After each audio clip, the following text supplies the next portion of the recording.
नमस्कार, रामकृष्ण हरि। अनकही विथ राजेश के आज इस एपिसोड में आप सभी का स्वागत है। हमने अपने इस YouTube चैनल पर सफलता के राही नाम से एक सीरीज चालू किया था, जिसके अंदर हम लोग ऐसे शख्सियत को इनवाइट करते हैं जो समाज में कुछ अलग काम कर रहे हैं और जिनका काम दूसरों के लिए प्रेरणा स्रोत बन सकता है। तो आज हमारे दर्शकों के लिए आज का एपिसोड बहुत ही विशेष है, क्योंकि आज हमारे साथ महाराष्ट्र के प्रसिद्ध कथावाचक, प्रसिद्ध संत, भाषा प्रभु श्री जगन्नाथ पाटिल जी महाराज हम सबके बीच में हैं। महाराज जी, आपका स्वागत है। प्रणाम। महाराज जी आज अचीवर्स महाविद्यालय कल्याण में आए हुए थे। बच्चों से संवाद स्थापित किया महाराज जी ने। तरुणांचा कृष्ण या इस विषय पर महाराज जी ने आज संवाद स्थापित किया है। तो महाराज जी, कैसा लगा आपको बच्चों से बात करके? अचीवर्स कॉलेज के बारे में आप थोड़ा सा दो शब्द। व्याख्यान के निमित्त से हर जगह जाना होता है, लेकिन यहाँ आने में विशेष आनंद इस बात का रहता है कि बच्चे पूछने के लिए जो आगे आ रहे हैं वो बहुत कुछ पढ़ के आ रहे हैं। उनकी भी कुछ समस्या वो व्यक्त कर सकते हैं, और उनकी समस्या की ये विशेषता है कि वो तात्विक रूप से है। ये तो उनका ये एज नहीं है कि कोई स्पिरिचुअल लेवल पे कोई समस्या बोल सके। जी जी। मुझे बहुत अच्छा लगा, और इसका कारण इस कॉलेज में जो मल्टी एंगल सिखाया जाता है उससे ये बच्चे मल्टी डायमेंशन में आ गए, और उसका परिणाम स्वरूप आने वाला कोई भी प्रवक्ता यही अनुभव करेगा। अध्यात्म की शिक्षा को आज के युवाओं के जीवन में कैसे लाया जा सकता है? आध्यात्मिक जो जीवन है, एक तो पहली बात मेरी शासन से मांग है कि जो संत वचन है सिलेबस में, जी जी, उसको आप लिटरेसी में नहीं पढ़ाना चाहिए। वो एक्चुअल फिलोसॉफी है। Actual philosophy. संत वाङ्मय ये केवल गेय नहीं है, केवल गाने का विषय नहीं है, वो काव्य का विषय नहीं, वो फिलोसॉफी, तत्व ज्ञान का विषय। मतलब आप ऐसा जियो, ऐसा जीना जरूरी है। समस्या ये हुई है कि संत का तत्व ज्ञान जो है वो गेय बना, इसलिए लोग खाली गाते ही फिरे उसको। तो ये केवल गाने का विषय नहीं, ये जीने का विषय है। इस एंगल से पढ़ाना शुरू होना चाहिए सिलेबस के माध्यम से। और दूसरी बात कि इसके बारे में जो कठिनता या फिर ये हमारे लिए नहीं है, ये भावना जो न्यू जनरेशन में है वो दूर करनी चाहिए। जी महाराज जी, क्या आज के समय में धर्म और अध्यात्म के मार्ग पर चलना ज्यादा कठिन हो गया है? धर्म समझना कठिन हो रहा है, इसलिए धर्म पे चलना जटिल हो रहा है। धर्म क्या है ये नहीं समझ रहे हैं, इसी से तो गड़बड़ है। जैसे भगवत गीता कोड में रखी जाती है जी। हिंदू धर्म के लोग उसे अपना धर्म ग्रंथ मानते।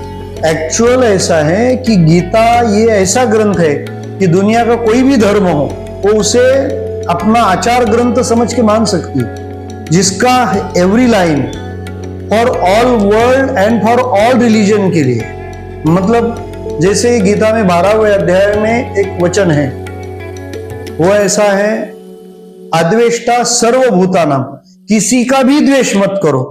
ये तो पूरी दुनिया को जरूरी है ना। तो मुझे ऐसा लगता है कि आज अगर पूरी दुनिया को शांति चाहिए, क्योंकि अभी अशांति जो हो रही है वो धर्म के नाम से ही हो रही है। जी जी। इसलिए धर्म समझना ज्यादा कठिन होके बैठा है, इसलिए पहले धर्म समझे, आचरण आगे की बात। महाराज जी, पूरी दुनिया जो है वो सुख और शांति के पीछे पागल हुई जा रही है, भाग रही है। तो हमारे सदग्रंथों में आज के आधुनिक युग में इंसान को ऐसा क्या करना चाहिए कि उसे सुख और शांति मिल सके? ये बात तो अभी ऐसी है कि हम जिसमें समझते हैं इससे शांति मिलेगी। इससे अनुभव लोगों का ऐसा है कि वो वस्तु प्राप्त करने के उपरांत शांति मिलने के बजाय अशांति का ही लाभ हो रहा है। इसका कारण है हमारी पद्धति गलत हो रही है। मतलब हम धन से शांति मिलेगी ऐसा सोचते हैं। ये बात सच तभी होगी जब धन अच्छी रीति से कमाएंगे तो धन से प्राप्ति होगी। हमें मान से शांति मिलेगी, मान से सुख मिलेगा, जरूर मिलेगा, लेकिन मान ठीक ढंग से प्राप्त करे तो मिलेगा। पास होने का समाधान चाहिए तो पास होना ये स्टडी का परिणाम होना चाहिए, कॉपी करने। जी महाराज जी। महाराज जी, जो युवा आध्यात्मिकता के रास्ते पर चलना चाहते हैं, उनके लिए पहला कदम क्या होना चाहिए आपके अनुभव के आधार पर?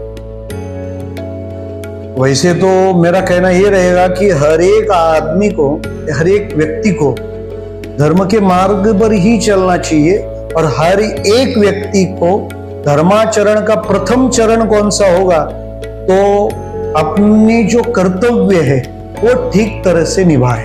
ये पहला धर्म है, पहला धर्माचार है। मैं जहाँ जॉब कर रहा हूँ वहां का जॉब मैं ठीक तरह से करूँ, मैं जहाँ नौकरी कर रहा हूँ, मैं जो सेवा दे रहा हूँ, ये प्रॉपरली करेंगे तो सब शांति और सब धर्म का आचरण हो गया। आज किसी कार्यालय में जाओ तो ये चाय पानी क्या होता है, ये तो समस्या बढ़ गई ना, ये हमारे दुख का मूल है। हाँ, और हम लोग ऐसा व्यवहार अगर करेंगे तो शांति और हमारी कभी मतलब भेंट ही नहीं हो सकती। महाराज जी, आपके अनुसार मनुष्य के जीवन का सर्वोत्तम उद्देश्य क्या होना चाहिए? मानवीय जीवन का सर्वोत्तम उद्देश्य ये अनुभव कि मैं सच्चिद आनंद हूं। सत माने मैं सत्य हूं। जब मैं सत्य हूं ये मुझे समझेगा तो मुझे नष्ट होने का भय नहीं रहेगा।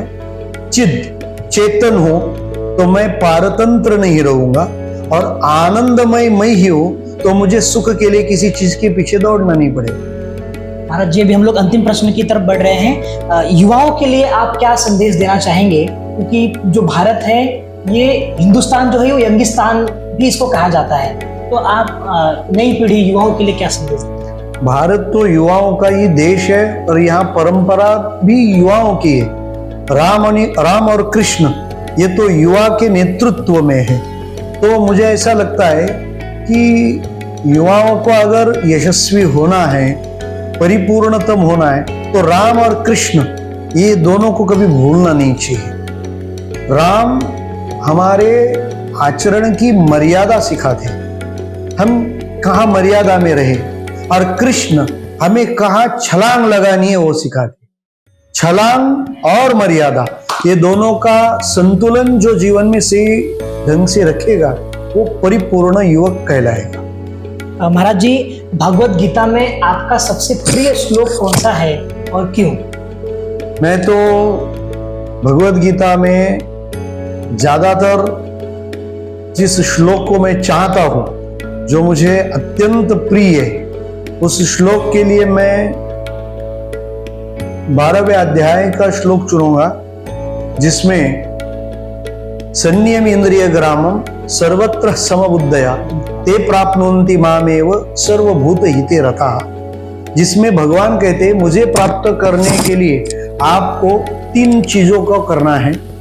इंद्रियों को संयमित रखो, सबके प्रति समभाव रखो और सबका कल्याण हो इसलिए आप काम करो तो मैं मिल जाऊंगा। पूरे धर्म को और पूरे दुनिया को ये संदेश। महाराज जी, एक व्यक्तिगत सवाल ये है कि आपने लोग पढ़ाई लिखाई करके कुछ अलग करियर सेलेक्ट करते हैं, पर आपने आध्यात्मिक मार्ग पर आने का निश्चय कैसे किया और क्या प्रेरणा रही? ये मेरा निश्चय ही नहीं, मैं जन्म ही मुझे भगवान ने इसीलिए दिया है कि तू यही कर, क्योंकि और कुछ करने का मन में आया ही नहीं है, अभी तक नहीं आया कि कुछ करे कुछ क्यों। परंपरागत तो हमें ये हमारी 4थी पीढ़ी चल रही है अभी, लेकिन ये तो जैसे मेरा तो सेल्फ फीलिंग ऐसा है कि संतगण और भगवान मुझे ऑर्डर कर रहे कि तू इसी के लिए आया है या तू यही करना है। तो धन्यवाद महाराज जी। तो ये थे महाराष्ट्र के प्रसिद्ध संत भाषा प्रभु जगन्नाथ जी पाटिल महाराज, जिन्होंने आज अचीवर्स कॉलेज में आकर के अपना मैसेज युवाओं तक पहुंचाया है। और कर्म करो, फल की चिंता मत करो। युवाओं अपने बहुत सारे जो व्यसन है उसे दूर कैसे रह सकते हैं, इन सब विषयों पे सभी बच्चों को मार्गदर्शित किया है। महाराज जी बहुत बहुत धन्यवाद। नमस्कार।